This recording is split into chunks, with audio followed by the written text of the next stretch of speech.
zancen nake ji a baki ki buɗe kunnuwanki, labarin zuciya sana furta kar da ki ɓata ranki.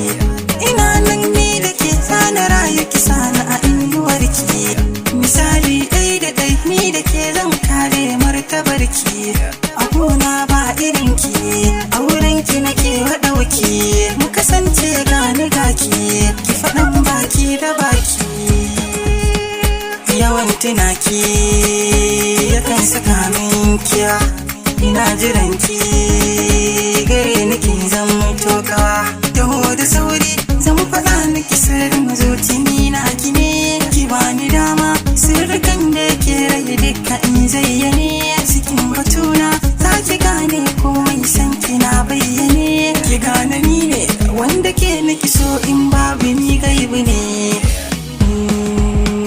Rashin furtinki ki ka sanya kaina ki yi min juwa fagen dace, na yi in na faɗa niki ba ta min nawa. Salon soyayya ki kike mini kowane sa'in haɗuwa, mu zauna ni da ke karki manta ke ce jigon rayuwa.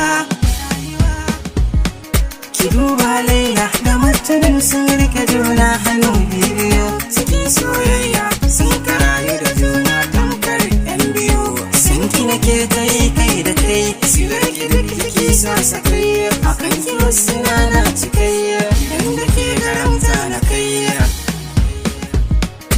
Ki ba mi yarda na baki yarda kewa, so yayi tsada a zuciya ya girma.